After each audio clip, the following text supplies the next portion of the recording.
Now, this is the book. Let's see if I can get it right for you. It's called A Sprinkle of Pepper, and it's written by Zara Scott. Now, I shall read from the synopsis on the back to give you some idea of what it's about. An Edwardian dress nanny living in modern New York takes a job to care for a child locked in by trauma. Pepper Braun is a modern-day Mary Poppins who lives by an Edwardian code of ethic, which is dramatically opposite to the mafia family in which she now works. Luke Campion is a professional solicitor mafia boss who owns most businesses in New York. After his wife committed suicide a year ago, he is left a single father to a 5-year-old who cannot speak but signs. Simeon was an unwanted baby by his mother, who drank herself to death when he was 4. Left traumatized and isolated, he withdraws within himself to hide from a world that he thinks does not want him. His father cannot communicate with him and relies upon nannies to raise his son. Luke finds his good looks and wealth become a magnet to young nanny's desires.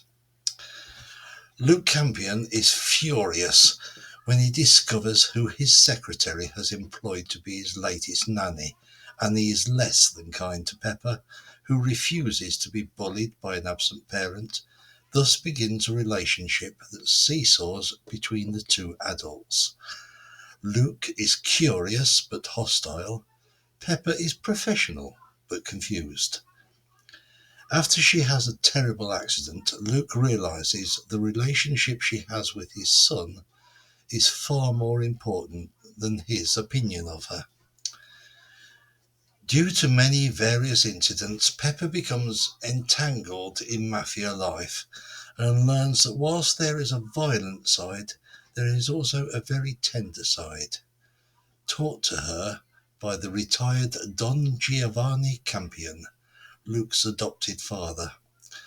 Luke learns that Pepper is a unique woman who reminds his family what it is to be both a gentleman and woman.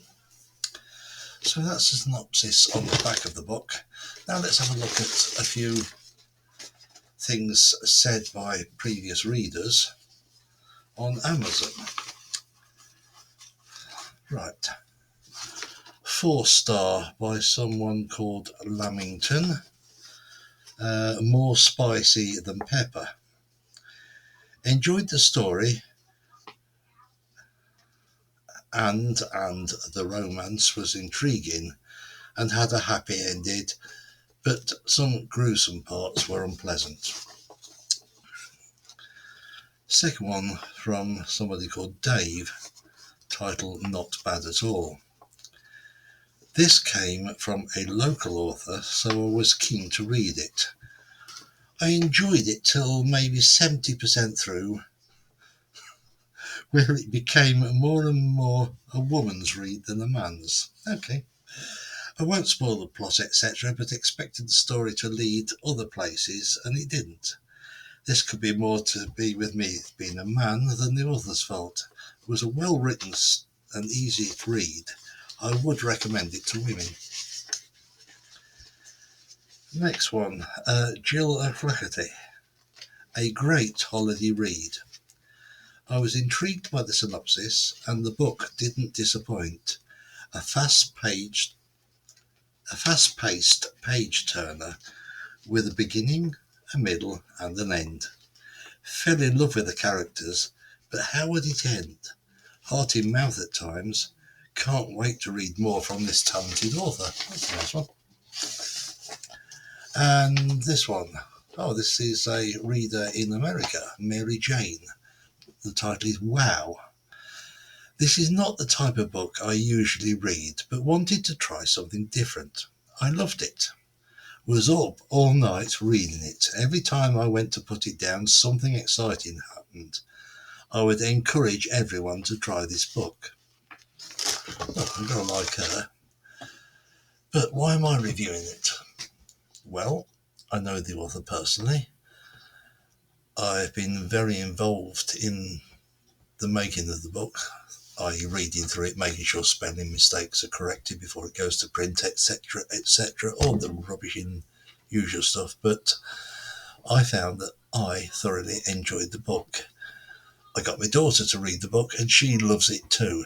In fact, when she finished reading it, she decided she wanted to be Pepper. She wanted to dress like Pepper and she loved everything about Pepper.